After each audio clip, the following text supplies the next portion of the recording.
Hello, നമസ്കാരം. ഞാൻ Dayanandan, photo media. ഞാനിപ്പോൾ നിൽക്കുന്നത് രക്തസാക്ഷി മണ്ഡപത്തിൻ്റെ മുന്നിലാണ്. എന്താണെന്ന് വെച്ചാൽ ഞങ്ങളൊക്കെ ഇവിടെ വരുന്നതാണ്. കാലാകാലങ്ങളിലുള്ള മാറി മാറി വന്ന സർക്കാരുകൾ ഇവിടെ വരുത്തിച്ചതാണ്. 1.5 ലക്ഷത്തിന്റെ പകുതി 3/4 ലക്ഷം കൂട്ടി 2.25 ലക്ഷം വർദ്ധിപ്പിക്കുക. ഈ പാവപ്പെട്ടവർക്ക് 1600 രൂപ കൊടുക്കാൻ പോലും നിങ്ങൾക്ക് പണമില്ല. 6 മാസമായിട്ട് ഈ പാവങ്ങൾ പട്ടിണിയിലാണ്. അവര് വൃദ്ധജനങ്ങൾ ചുമച്ചും കൊറിച്ചും മരിക്കുന്നത് നിങ്ങൾക്ക് ലാഭമാണ്.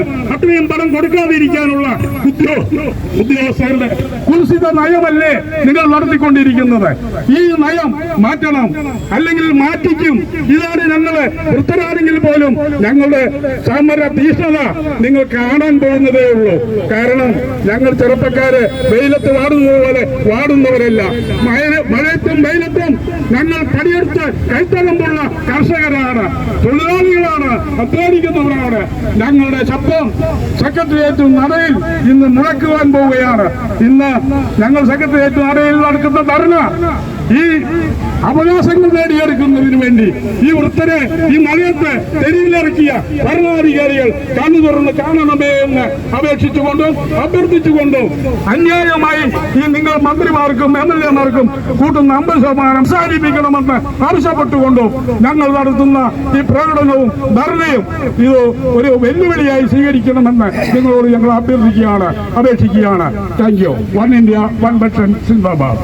ഏറ്റവും പ്രിയം നിറഞ്ഞ ഇവിടെ എത്തിച്ചേർന്നിരിക്കുന്ന കേരളത്തിന്റെ വിവിധ ഭാഗങ്ങളിൽ നിന്ന് ഇവിടെ എത്തിച്ചേർന്നിരിക്കുന്ന എല്ലാ വൺ ഇന്ത്യ വൺ പെൻഷൻ പ്രവർത്തകർക്കും അതിന്റെ ധീരനായകർക്കും ഒക്കെ ഒരു അഭിവാദ്യമാദ്യമായി ഞാൻ അർപ്പിക്കട്ടെ. വാർദ്ധക്യത്തിലാകുന്ന വയോധികരെ അവഗണിച്ചുകൊണ്ട് കേരള സർക്കാരും കേന്ദ്ര സർക്കാരും ഈ NGO സംഘടനകളുമായി ബന്ധപ്പെട്ട് അവരെ മാത്രം പ്രീണിപ്പിച്ച് സർക്കാർ ഉദ്യോഗസ്ഥന്മാരെ തീറ്റിപ്പോറ്റുന്ന സാധാരണക്കാരായ ജനങ്ങൾ കൊടുക്കുന്ന തുല്യ നികുതി അതിൽ ആ പണമെടുത്ത് സർക്കാർ ഉദ്യോഗസ്ഥന്മാർക്ക് അനർഹമായ ശമ്പളവും അനർഹമായ പെൻഷനും കൊടുത്ത് പാവപ്പെട്ടവരെ സംരക്ഷിക്കാതെ പോകുന്ന ഈ പോക്ക്, അതിനെതിരെയുള്ള ഒരു പോരാട്ടമാണ് വൺ ഇന്ത്യ വൺ പെൻഷൻ നടത്തുന്നത്. പ്രിയപ്പെട്ടവരെ, വൺ ഇന്ത്യ വൺ പെൻഷൻ വാർദ്ധക്യത്തിലായിരിക്കുന്ന എല്ലാ വയോധികർക്കും കുറഞ്ഞത് 10,000 രൂപ പെൻഷൻ, തുല്യ പെൻഷനാണ് നമ്മൾ ഉന്നയിക്കുന്നതെങ്കിലും ഏറ്റവും കുറഞ്ഞത് 10,000 രൂപയെങ്കിലും പെൻഷൻ, അത് ഭരണഘടന വിഭാവനം ചെയ്യുന്ന സമത്വം, ഈ സാമ്പത്തിക സമത്വം അതിന്റെ ഭാഗമായി ഞങ്ങൾക്ക് അവകാശപ്പെട്ടതാണ്. ഏതെങ്കിലും സൗജന്യങ്ങൾ തന്നെ ഞങ്ങളെ ഔദാര്യത്തിലാണ് നിങ്ങൾ നിലകൊള്ളുന്നത് എന്ന് പറഞ്ഞ് പറ്റിക്കുകയല്ല ചെയ്യേണ്ടത്. ഞങ്ങൾക്ക് അർഹതയുള്ള, ഭരണഘടനാപരമായി ഞങ്ങൾക്ക് അർഹതയുള്ള അവകാശമാണ് വാർദ്ധക്യത്തിലെ ഞങ്ങളുടെ സംരക്ഷണം. അതിനു വേണ്ടിയിട്ട് ഞങ്ങൾക്ക് കുറഞ്ഞത് 10,000 രൂപ പെൻഷൻ, അതാണ് ഞങ്ങൾ അവകാശപ്പെടുന്നത്. ഇത് കണ്ടില്ല എന്ന് ധരിച്ച് എത്ര കാലത്തോളം മുന്നോട്ട് പോകും? കേരളത്തിലെ വയോധികർ മാത്രമല്ല, ഇന്ന് കേരളത്തിലെ യുവതലമുറ കൂടെ ഈ ആശയത്തെ ഏറ്റെടുത്ത് തങ്ങളുടെ മാതാപിതാക്കളുടെ സംരക്ഷണത്തെ ഉറപ്പുവരുത്തുവാൻ ഈ പ്രസ്ഥാനത്തിന്റെ കരുത്ത് വർദ്ധിപ്പിച്ചുകൊണ്ടിരിക്കുകയാണ്. കേരളത്തിലെ നിലനിൽപ്പില്ല എന്ന് മനസ്സിലാക്കി യുവാക്കളൊക്കെ കേരളത്തിൽ നിന്ന് യൂറോപ്യൻ രാജ്യങ്ങളിലേക്ക് കുടിയേറുമ്പോൾ അവശേഷിക്കുന്ന ഇവിടുത്തെ വാർദ്ധക്യത്തിലായ വയോധികർ എങ്കിലും ഈ രാജ്യത്തിന് പ്രയോജനപ്പെടണമെങ്കിൽ അവരുടെ സംരക്ഷണമായി സർക്കാർ ഉത്തരവാദിത്വം ഏറ്റെടുക്കേണ്ടതായിട്ടുണ്ട്. ഈ സർക്കാർ അത്തരത്തില് മാറി മാറി ഭരിക്കുന്നവര് ഈ ഒരു വിഷയം ഏറ്റെടുത്തില്ല എങ്കിൽ ഈ വൺ ഇന്ത്യ വൺ പെൻഷൻ ആശയം നെഞ്ചിലേറ്റിയവർ ഒരു വലിയ സമ്മർദ്ദ ഗ്രൂപ്പായി മാറുകയും കേരളത്തിന്റെ രാഷ്ട്രീയ ചരിത്രത്തിൽ വ്യത്യസ്തമായ ഒരു അനുഭവം ഞങ്ങൾ വെളിപ്പെടുത്തുകയും ചെയ്യും. വരുന്ന അസംബ്ലി ഇലക്ഷൻ വരുമ്പോൾ അതിന്റെ ഒരു പ്രഭാവം, അതിന്റെ ഒരു ശക്തി നിങ്ങൾ ഏവരും മനസ്സിലാക്കും. അത്തരത്തില് വൺ ഇന്ത്യ വൺ പെൻഷനെ തിരിച്ചുവിടാതെ വൺ ഇന്ത്യ വൺ പെൻഷൻ എന്ന പ്രസ്ഥാനം ഉയർത്തിയിരിക്കുന്ന ഈ ആശയം ഞങ്ങൾക്ക് നടപ്പിലാക്കി തരേണ്ടുന്ന ഒരു കമ്മിറ്റ്മെന്റ് ഭരിക്കുന്ന ഗവൺമെന്റുകൾ ഏറ്റെടുക്കണം. 1600 നിന്ന് 2500 തരാം എന്ന് പറഞ്ഞ് അധികാരത്തിലേറി ജനങ്ങളെ കബളിപ്പിച്ചതിനു ശേഷം അത് ചോദിക്കുമ്പോൾ അത് നിങ്ങൾക്ക് അവകാശമല്ല, ഔദാര്യമാണ്, ഞങ്ങൾക്ക് താല്പര്യമുണ്ടെങ്കിലേ തരാൻ കഴിയൂ എന്ന് പറയുന്നവരുടെ തലയിൽ ഇടുത്തി പോലെ വീണിരിക്കുകയാണ്. ഇന്ന് സർക്കാർ പോലും പെൻഷൻ കൊടുക്കുവാൻ, അവർക്ക് പോലും ശമ്പളം കൊടുക്കുവാൻ കഴിയാത്ത ഒരു ദുസ്ഥിതി സംജാതമായിരിക്കുന്നത്. ഈ വാർദ്ധക്യത്തിലായിരിക്കുന്ന ജനതയുടെ ശാപം മാത്രമതി ഈ മാറി മാറി ഭരിക്കുന്ന കക്ഷി രാഷ്ട്രീയക്കാരുടെ തലയിൽ ഇത്തരണത്തിലുള്ള ഇരുത്തി വീഴുവാൻ. അധികം താമസിയാതെ ഇനി മുന്നോട്ട് വരുന്ന ഇലക്ഷൻ കേരളത്തിലെ എല്ലാ മണ്ഡലങ്ങളിലും വലിയൊരു ഓളം 1-in-1 പെൻഷൻ എന്ന സംഘടന സൃഷ്ടിക്കും. അത് അതിൻ്റെതായ രാഷ്ട്രീയ നീക്കത്തിലൂടെയോ അല്ലെങ്കിൽ ഈ ആശയത്തെ ഏറ്റെടുക്കുന്ന രാഷ്ട്രീയ പാർട്ടിയെ പിന്താങ്ങിക്കൊണ്ടോ ഒക്കെ ആയിരിക്കും ഞങ്ങൾ മുൻനിരയിലേക്ക് വരുന്നത്. പ്രിയപ്പെട്ടവരെ, ഞങ്ങൾ ഇന്ന് ഈ പ്രതികൂല ക്ലൈമറ്റിന്, ഈ മഴയത്ത്, വെയിലത്ത് ഒക്കെ കഴിഞ്ഞ കുറെ കാലങ്ങളായി ധ്വനിച്ച് ഇന്ന് ഞങ്ങൾ തിരുവനന്തപുരം സെക്രട്ടേറിയറ്റ് നടയിലേക്ക് റാലിയും ധർണയുമായി കടന്നു വരുന്നത് ഈ ആശയത്തെ ഇവിടെ മാറി മാറി ഭരിക്കുന്ന സർക്കാരുകള്, ഇവിടുത്തെ ഭരണ പ്രതിപക്ഷ രാഷ്ട്രീയ പാർട്ടികള് ഏറ്റെടുക്കണമെന്ന് വിളിച്ച് പറഞ്ഞുകൊണ്ടാണ്. അതല്ല എങ്കിൽ ഇന്നിവിടെ ഞങ്ങൾ പ്രസ്താവിക്കുകയ വരും കാലങ്ങളിൽ കേരളത്തില് ഈ രാഷ്ട്രീയ പ്രസ്ഥാനങ്ങൾക്കൊന്നും ചെയ്യുവാൻ കഴിയാത്ത അത്ര ഭരണക്കാരെയൊക്കെയും എല്ലാ തൊഴിലാളി വർഗത്തെയും ഞങ്ങൾ ചേർത്ത് പിടിച്ച് ഒരു വലിയ പട തന്നെ കേരളത്തിലെ വിമോചന സമരം കേട്ടിട്ടുണ്ടല്ലോ. അനേകർ മരിച്ചു വീണിട്ടുള്ള അവരുടെ ചില നേതാക്കന്മാരുമായി ഉണ്ടായ തർക്കങ്ങളിൽ നിന്നാണ്, എവിടെ ഇതിനുള്ള സാമ്പത്തികം കണ്ടെത്തുമെന്ന തർക്കങ്ങളിൽ നിന്നാണ് നാം ഒരാശയം മുൻപോട്ട് വെച്ചത്. ഇപ്പോൾ ലഭിച്ചുകൊണ്ടിരിക്കുന്ന അനാവശ്യമായ എല്ലാ ആനുകൂല്യങ്ങളും ശമ്പള വർധനവുകളും നിർത്തലാക്കിയാൽ ഇതിന് പണം കണ്ടെത്താൻ സാധിക്കുമെന്ന ഒരാശയമാണ് നമ്മൾ മുമ്പോട്ട് വെച്ചത്. നമ്മൾ അവരുടെ ശമ്പളം കുറയ്ക്കണമെന്ന് ഒരിടത്തും പറഞ്ഞില്ല. ആരെങ്കിലും പറഞ്ഞതായിട്ട് ആർക്കെങ്കിലും ഓർമ്മയുണ്ടോ? ഉണ്ടാവുമെന്ന് എനിക്ക് തോന്നുന്നില്ല. പക്ഷേ ഇതിനുള്ള തുകയില്ല, സാമ്പത്തിക പ്രതിസന്ധിയാണ് സംസ്ഥാനത്ത് എന്ന് അവർ ആവശ്യം ഉന്നയിച്ചപ്പോൾ, അല്ലെങ്കിൽ അവർ തർക്കം ഉന്നയിച്ചപ്പോൾ നമ്മൾ വളരെ ഭംഗ്യന്തരാണ് പറഞ്ഞു, നിങ്ങൾ ഒട്ടും വിഷമിക്കണ്ട, നിങ്ങൾക്ക് 11ാം ശമ്പള കമ്മീഷൻ വർദ്ധിപ്പിച്ച 22,000 കോടി രൂപയുടെ വർധനം അങ്ങ് പിൻവലിച്ച ആ തുക മതി ഞങ്ങളുടെ പാവപ്പെട്ട മനുഷ്യർക്ക് 10,000 രൂപ വീതം കൊടുക്കാൻ എന്നാണ് നമ്മൾ അന്ന് ആ പ്രതിവാദമായിട്ട് ഉന്നയിച്ചത്. അങ്ങനെയാണെന്ന് നിങ്ങൾ എല്ലാവരും ഓർക്കുന്നു എന്ന് ഞാൻ വിചാരിക്കുന്നു. അതോടൊപ്പം മറ്റു ചില കാര്യങ്ങളും ഇവിടുത്തെ ധൂർത്തുകള് ഓവർ എസ്റ്റിമേറ്റഡ് ആയിട്ടുള്ള എല്ലാ പദ്ധതി പ്രവർത്തനങ്ങളും അവസാനിപ്പിക്കുകയും അതോടൊപ്പം എല്ലാത്തിനും സുതാര്യത ഉണ്ടാക്കുകയും ചെയ്താൽ സഹസ്ര കോടി തുക മിച്ചമുണ്ടാകുന്ന ഒരു സാഹചര്യം ഉണ്ടാവും. അപ്പോൾ നമ്മുടെ വികസന പ്രവർത്തനങ്ങളിലും അത് ഉപയോഗിക്കാമെന്നൊരു സാഹചര്യം ഇവിടെയുണ്ട്. എന്നാൽ അതിനാവാതെ ഇതാ ഇപ്പോൾ വീണ്ടും 50% കൂടി MLA-മാരുടെയും മന്ത്രിമാരുടെയും പേഴ്സണൽ സ്റ്റാഫിന്റെയും ശമ്പളം വർദ്ധിപ്പിക്കാനുള്ള ഒരു രഹസ്യ നീക്കം നടന്നുകൊണ്ടിരിക്കുക. നമ്മൾ ഇന്ന് അതിനെതിരെയാണല്ലോ പ്രതിഷേധം സംഘടിപ്പിച്ചിരിക്കുന്നത്. പ്രത്യേക രീതിയിലേക്ക് നമ്മളെ കൊണ്ടുപോയതിനു ശേഷം മറുവശത്തുകൂടി പിന്നാമ്പുറത്തുകൂടി ഇത്തരത്തിൽ ചില ആളുകൾക്ക് മാത്രം, വരേണ്യവർഗത്തിന് മാത്രം ആനുകൂല്യം നൽകുന്ന ഒരു സാഹചര്യമാണ് ഉണ്ടായിരിക്കുന്നത്. അപ്പൊ നാം ചെയ്യേണ്ടതും നാം പറയേണ്ടതുമായ പ്രധാനപ്പെട്ട ഒരു കാര്യം ഇത്രയേ ഉള്ളൂ. 1960 ഭൂപരിഷ്കരണ നിയമം കൊണ്ടുവന്നപ്പോൾ എന്താ സംഭവിച്ചേ? ഒന്ന് ആലോചിച്ച് നോക്കിയേ. ഭൂപരിഷ്കരണ നിയമം കൊണ്ടുവന്നപ്പോൾ 15 ഏക്കറിൽ കൂടുതലുള്ള മുഴുവൻ ആളുകളുടെയും ഭൂമി സർക്കാർ പിടിച്ചെടുത്തു. അങ്ങനെയാണല്ലോ, എല്ലാവർക്കും ഓർമ്മയുണ്ടല്ലോ. അപ്പൊ ആ ഭൂമി പിടിച്ചെടുക്കപ്പെട്ടപ്പോൾ 15 ഏക്കറിന് മുകളിൽ ഭൂമിയുള്ളവരെ കുറിച്ച് സർക്കാർ എന്താ, അല്ലെങ്കിൽ ആ 15 ഏക്കറിൽ കൂടുതൽ ഭൂമിയുള്ള ആളുകളെ സംബന്ധിച്ച് സാധാരണക്കാരും ചില പ്രത്യയശാസ്ത്രക്കാരും പറഞ്ഞെന്താ, അവരെല്ലാം ജന്മികളാണെന്ന് പറഞ്ഞു. എങ്കില് ഇവിടെ ഇപ്പോൾ 3% നമ്മളെ ഭരിക്കുന്ന ജന്മികളുടെ ശമ്പളം നിശ്ചയമായും കുറയ്ക്കണമെന്നാണ് ആവശ്യപ്പെടുന്നത്. അപ്പോ ആ ജന്മിത്വം അവസാനിപ്പിക്കാൻ വേണ്ടിയിട്ടാണ് നമ്മൾ മുന്നോട്ട് ഇറങ്ങിയിരിക്കുന്നത്. അതുകൊണ്ട് തന്നെ ഒരു കാര്യത്തിൽ നമുക്ക് ഒരേ എതിർപ്പുമില്ല. കൃത്യമായി ജോലി ചെയ്യുന്ന ഏത് സർക്കാർ ജീവനക്കാരനും അയാൾ 1 ലക്ഷം രൂപയാണോ എന്ന് ശമ്പളം വാങ്ങിക്കുന്നതെങ്കിൽ അയാൾ തീർച്ചയായും അയാളുടെ ജോലിക്ക് അനുസൃതമായ ശമ്പളം അയാൾക്ക് ലഭിക്കുന്നില്ല എങ്കിൽ അയാൾക്ക് 1.25 ലക്ഷം രൂപയാണെങ്കിൽ 1.25 ലക്ഷം രൂപ കൊടുക്കണമെന്ന് തന്നെ പ്രിയപ്പെട്ട സഹോദരങ്ങളെ എനിക്ക് പറയാനുള്ളത്, നിങ്ങൾക്ക് പറയാനുള്ളൂ. പക്ഷേ ഒരൊറ്റ കണ്ടീഷനേ നമുക്കുള്ളൂ. എന്താണ് കണ്ടീഷൻ? 1 ലക്ഷം രൂപ ശമ്പളം വാങ്ങിക്കുന്നവൻ 30,000 രൂപയുടെ പണിയെടുത്താൽ പോരാ. 30,000 രൂപയുടെ പണി അവൻ എടുക്കുന്നുണ്ടെങ്കിൽ അവൻ 30,000 രൂപ കൊടുക്കാൻ പാടുള്ളൂ. പക്ഷേ സർക്കാർ ജീവനക്കാർ നമുക്ക് വേണ്ടി ജോലി ചെയ്യാൻ വിധിക്കപ്പെട്ടവർ, നമുക്ക് വേണ്ടി ജോലി ചെയ്യുന്നവർ, അവർ ആ ജോലി ചെയ്യുമ്പോൾ ആത്മാർത്ഥമായി അവർക്ക് ലഭിക്കുന്ന ശമ്പളത്തിന്റെ 80% ആത്മാർത്ഥതയെങ്കിലും പ്രൊഡക്ടിവിറ്റിയെങ്കിലും അവർക്കുണ്ടായാൽ മാത്രമേ അവർക്ക് ആ ശമ്പളത്തിനുള്ള അർഹതയുള്ളൂ എന്ന് തീരുമാനിക്കാനുള്ള തന്റെ ഇടം ഇവിടുത്തെ ഭരണക്കാർക്കും ഇവിടുത്തെ തൊഴിലാളി വർഗ സിദ്ധാന്തക്കാർക്കും ഉണ്ടാകാത്തോളം കാലം നമ്മുടെ സംസ്ഥാനത്ത് യാതൊരുവിധ അഭിവൃദ്ധിയും ഉണ്ടാകത്തില്ല. കാരണം ഇപ്പൊ നമുക്കറിയാം, നിങ്ങൾ യാത്ര ചെയ്ത് വന്ന വഴിക്ക് പലർക്കും കണ്ടു കാണും, ഭൂമി തരം മാറ്റി കൊടുക്കപ്പെടുമെന്നുള്ള ബോർഡ് ഒരു ഫോൺ നമ്പരും കണ്ടവരെന്ന് കൈവക്കാവും. എന്തിനാ ഇങ്ങനെ ഒരു ബോർഡ് വെച്ചിരിക്കുന്നത് അറിയാവോ? 1960 ഭൂപരിഷ്കരണ നിയമം വന്നപ്പോൾ ആ നിയമത്തിന്റെ സബ് ക്ലോസുകളായിട്ട് ഒരു പ്രത്യേക കാര്യം ഉണ്ടായിരുന്നു. എന്ത് മാറ്റങ്ങൾ വേണമെങ്കിലും ഇതിനകത്ത് കൂട്ടിച്ചേർക്കാം, എഴുതി ചേർക്കാമെന്ന്. അപ്പോ നെൽവയൽ തണ്ണീർത്തട പദ്ധതി പ്രകാരം 2012 ഒരു പുതിയ നിയമം കൊണ്ടുവന്നു ഭൂപരിഷ്കരണത്തില്. ആ നിയമപ്രകാരം സംഭവിച്ചത് മറ്റൊന്നുമല്ല, നെൽവയൽ നികത്തിയവർക്കെല്ലാം അത് റെഗുലറൈസ് ചെയ്യാനുള്ള ഒരു സാഹചര്യം ആ നിയമത്തിൽ എഴുതി ചേർക്കപ്പെട്ടു. അങ്ങനെ നെൽവയൽ തണ്ണീർത്തടങ്ങൾ നികത്തി വീടുകൾ വെച്ചവരും കെട്ടിടം വെച്ച ആളുകൾക്കും എല്ലാം അത് റെഗുലറൈസ് ചെയ്ത് കൊടുത്തു, വളരെ തുച്ഛമായ ഒരു ഫീസ് ഈടാക്കിക്കൊണ്ട്. ഇതേ സാഹചര്യം 2012 വീണ്ടും കൊണ്ടുവരികയും എന്നാൽ ആ സാഹചര്യത്തെ മറികടന്നുകൊണ്ട് അത് അവഗണിച്ചുകൊണ്ട് മുൻപോട്ട് പോവുകയും ചെയ്ത ഇന്ന് സംസ്ഥാനത്തുടനീളം 1960 മുതലുള്ള പുതിയ നിയമം കൊണ്ടുവന്നു. 2020 മുതൽ പുതിയ നിയമം കൊണ്ടുവന്ന് ബഹുമാനായ ഗവർണർ ഒപ്പിട്ടില്ല എന്ന് പറഞ്ഞ് ഇവിടെ ബഹളം എഴുതി ചേർത്താൽ മതി എന്ന് റിട്ടിനെ തള്ളിക്കളഞ്ഞു. ഉടനെ ഇവര് ഡിവിഷൻ ബെഞ്ചിൽ പോയി. ഡിവിഷൻ ബെഞ്ചും ഇതേ വിധി പ്രഖ്യാപിച്ചുകൊണ്ട് തള്ളിക്കളഞ്ഞു. ഉടനെ ഇവർ സുപ്രീം കോടതിയിൽ പോയി. സുപ്രീം കോടതിയിൽ പോയപ്പോൾ സുപ്രീം കോടതി ഇതെടുത്ത് എറിഞ്ഞിട്ട് പറഞ്ഞു, നിങ്ങൾ നിയമസഭയിൽ നിയമം ഉണ്ടാക്കാനും ചട്ടം ഉണ്ടാക്കാനുള്ള സാഹചര്യമുള്ളപ്പോൾ നിങ്ങൾ ഇതുമായിട്ട് കോടതിയിലേക്ക് വരണ്ട, ഇനി മേലെ ഇതുമായിട്ട് കോടതിയിൽ വരരുതെന്ന് ഇരിക്കുന്ന ഏത് നിർമ്മിതി ഉണ്ടെങ്കിലും ആ നിർമ്മിതി മുഴുവൻ അസാധുവാണെന്നും അതുകൊണ്ട് ഇവയെല്ലാം റെഗുലറൈസ് ചെയ്യപ്പെടണമെന്നും ഈ റെഗുലറൈസ് ചെയ്യപ്പെടണമെങ്കിൽ ഇതിന് ഭീമമായ ഒരു ഫീസ് ഈടാക്കുമെന്നും പറഞ്ഞുകൊണ്ട് പുതിയ നിയമം കൊണ്ടുവന്നിരിക്കുന്നത്. നമ്മൾ മനസ്സിലാക്കേണ്ട ഒരു കാര്യമുണ്ട്. ഞാൻ ഇന്നലെ ഈ കാര്യങ്ങൾ നമ്മൾ നിവേദനം കൊടുക്കാൻ വേണ്ടി ഗ്രൂപ്പിൽ എഴുതിയിട്ടപ്പോൾ എല്ലാവരും പറഞ്ഞു 1 പെൻഷന്റെ കാര്യം മാത്രം പറഞ്ഞാൽ മതി. ശരിയാ, അതിനെ ഞാൻ അംഗീകരിക്കുന്നു. പക്ഷേ നമ്മൾ മനസ്സിലാകാത്ത ഒരു കാര്യമുണ്ട്. ഈ കേരളം മുഴുവൻ നിർമ്മാണ നിരോധനം നിൽക്കുക.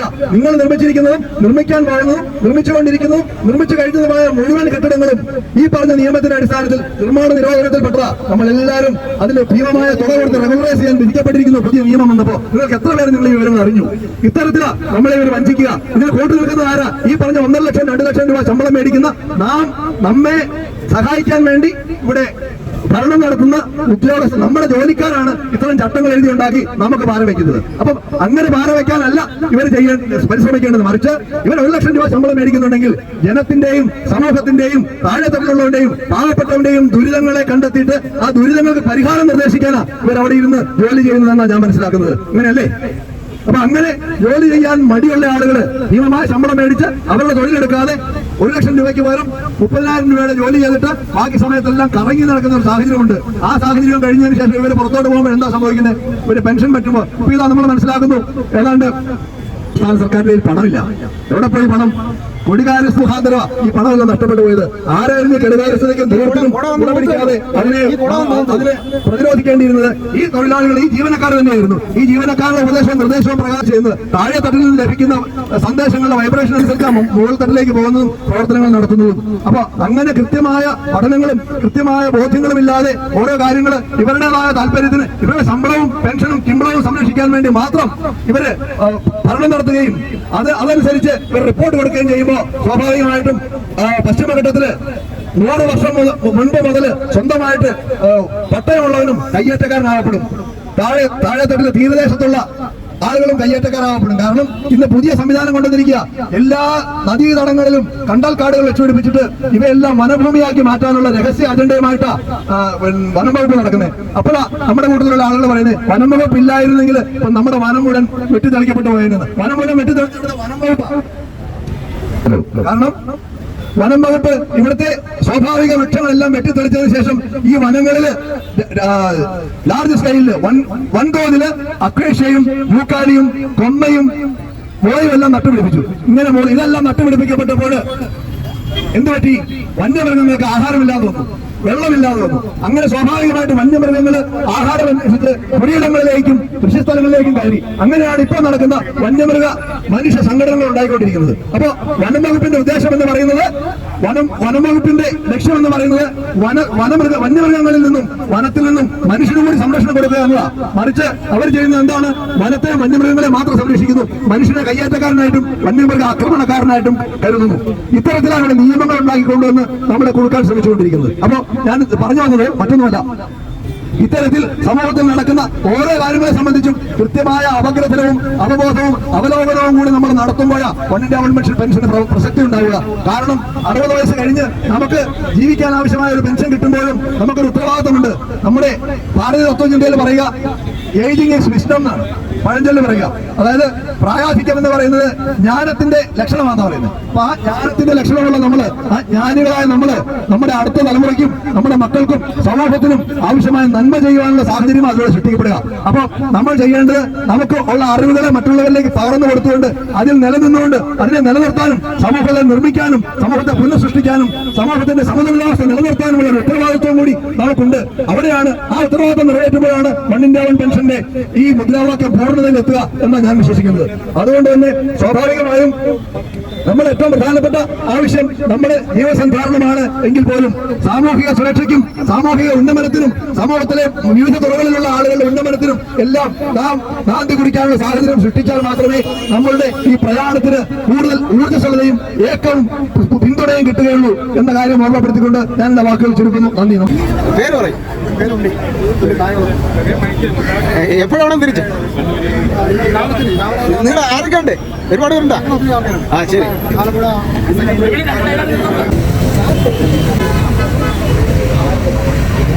ഇപ്പോ ഞങ്ങൾ ഈ രക്തസാക്ഷി മണ്ഡപത്തിൽ നിന്ന് സെക്രട്ടേറിയറ്റിലേക്ക് പുറപ്പെടാൻ പോവുകയാണ്.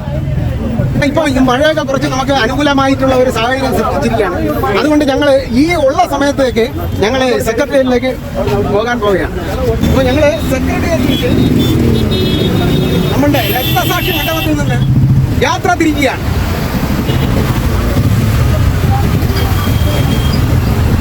എന്നോടൊപ്പം അനവധി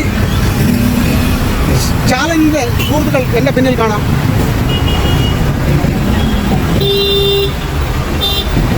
അങ്ങനെ ചാനൽ ലൈവ് ചെയ്തോണ്ടിരിക്കുകയാണ്. അല്ലല്ലേ, നമ്മുടെ ചാനലിന്റെ പേര് പറയും. ഓക്കെ.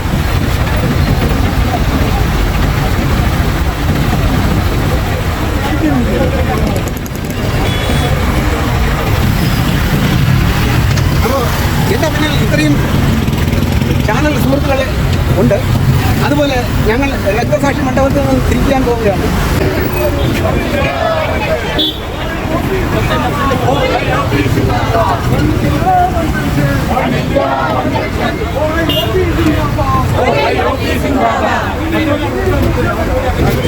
ഞാൻ ദയാനന്ദൻ ഫോട്ടോ മീഡിയ. എന്റെ പിന്നിൽ ഇപ്പോ രക്തസാക്ഷി മണ്ഡപത്തിൽ നിന്ന് നമ്മളുടെ 1 India 1 പെൻഷൻ എന്ന പ്രസ്ഥാനം സെക്രട്ടേറിയറ്റിലേക്ക് പ്രയാണം തുടങ്ങിയിരിക്കുകയാണ്. അപ്പോൾ എന്റെ പിന്നിൽ, അതായത് ജീവിതത്തിന്റെ നല്ല കാലങ്ങളിൽ വളരെ കഷ്ടപ്പെട്ട് ജീവിച്ച്, അതായത് ആരോഗ്യം ഇല്ലാതെ അവസ്ഥ വരുമ്പോൾ 5 പൈസ പോലും ഇല്ലാതെ കഷ്ടപ്പെടുന്ന ഒരു ജനവിഭാഗത്തിന് വേണ്ടി, അതല്ലെങ്കിൽ ഇന്ന് ഞാനിത് പറയുമ്പോഴത്തേക്ക് ഈ ചെറുപ്പക്കാർ പോലും, നിങ്ങൾ നാളെ നിങ്ങളും വയസ്സാവും. ആ അവസ്ഥയിൽ നിങ്ങളും ഇതേപോലെ ഇറങ്ങി തിരിക്കാതിരിക്കാൻ വേണ്ടി ഞങ്ങൾ ഇന്ന് അതിന്റെ മുന്നോടിയായി, അതായത് ഇനി വരാൻ പോകുന്ന കാലഘട്ടത്തിലേക്ക് നിങ്ങൾക്ക് ഇതേപോലെ തെരുവിലിറങ്ങി ഇതേപോലെ സിന്താവ വിളിക്കേണ്ടി വരരുത്. അത് വരാതിരിക്കാൻ വേണ്ടിയാണ് ഞങ്ങൾ ഇത്രയും ഇന്ന് കരുതിക്കൂട്ടി നാളേക്ക് വേണ്ടി, നിങ്ങൾക്ക് വേണ്ടിയാണ്, അതായത് ഇന്നത്തെ ചെറുപ്പക്കാർക്ക് വേണ്ടി.